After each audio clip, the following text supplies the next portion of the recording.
ঠিক আছে, সব কি অবস্থা, সবার কেমন আছেন? সবাই শেষে ভালো আছেন। ওয়েলকাম টু আমার অফিসিয়াল ম্যানাদার ব্লগ। তো গাইস, আজকে আমরা কোথায় যাচ্ছি অলরেডি টাইটেল এবং থাম্বনেল দেখে বুঝেই গেছেন। হ্যাঁ গাইস, আজকে যাচ্ছি আমরা ফেনী। ফেনী যাওয়ার রিজন একটাই, ওইখানে ফেনী সরকারি কলেজে আমাদের সিএম ভর্তি হয়েছে অনার্সে। ভর্তি হয় নাই, আজকে ভর্তি পরীক্ষা ছিল। তো গাইস, বেশি কথা না বাড়ায় ভিউটা এনজয় করেন।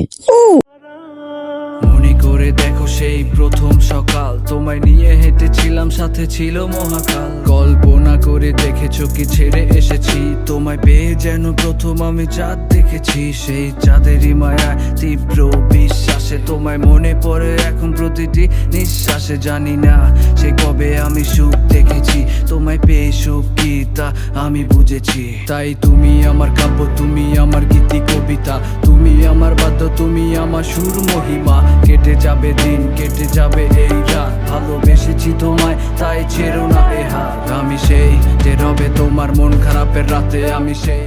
ফাইনালি চলে আসছি আমরা ফেনী সরকারি কলেজ। সামনে হচ্ছে সরকারি কলেজের গেট, আর অনেক বড় একটা মাঠ আছে, বাট মাঠটা স্কুলের।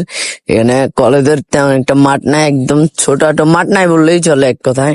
তো কলেজটা অনেক সুন্দর, মানে এখানে যে গুলো করছে, আর্ট গুলো করছে অনেক সেরা গেটের সামনে।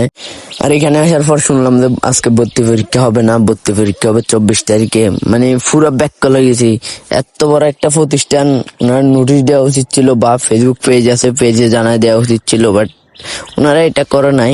বাট কেন করে না আমি জানি না। অনেক বিভিন্ন জায়গা থেকে এসে ছেলেফেলেরা ভর্তি হয়, আমাদের মতো যারা আছে এরকম মিশরা বিভিন্ন জায়গা থেকে আসে। তো এদের জন্য একটু টাফ হয়ে যায় আর কি, অনেক দূর থেকে আসে।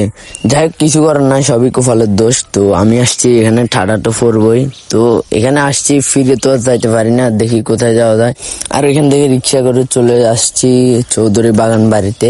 এখানে দেখার মতো কিছুই নাই, এখানে আসিয়ে ব্যাক করে গেছি। রিক্সাওয়ালা মামাকে বলতেছি, রিক্সাওয়ালা মামা বলতেছে এটা নাকি 2 বছর আগে অনেক জমজমাট ছিল, এখন এর মধ্যে বর্তমানে নাকি ইকো পার্কটা একটু জমজমাট আছে ফেনীর মধ্যে। আর ফেনীর মধ্যে তেমন একটা ঘুরার প্লেস নাই বললেই চলে, আমাদের চট্টগ্রামের যতগুলো প্লেস আছে ফেনীতে একদমই নাই। আর এখানে জায়গাটা মোটামুটি ছবি তোলার জন্য ঠিক আছে, ছবি তোলার জন্য মোটামুটি ঠিক আছে, চলে কোনো রকম আর কি।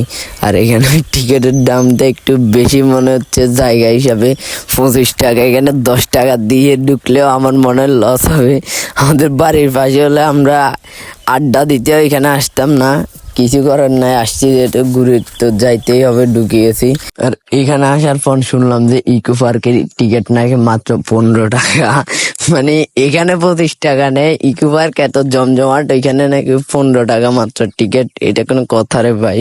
আর ইকো পার্কের টিকিট কত আমি শুনলে জানি না, একজন বললো আর কি। আপনারা যদি জেনে থাকেন অবভিয়াসলি কমেন্টে জানাবেন।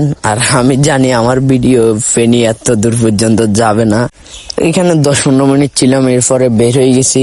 এনে ছবি 2-1টা তুলছি, ঢুকছি। 25 টাকা করে 50 টাকা খরচ হয়েছে, ছবি 2-1টা তো তুলতে হয়। বাট 50 টাকায় পুরাই জলে গেছে, মানে কি বলবো। এখানে ওইখান থেকে বের হয়ে আমরা চলে আসছি স্টেশনে। তো এখান থেকে অটো আছে, অটোতে 20 টাকা করে নেবে জনপ্রতি।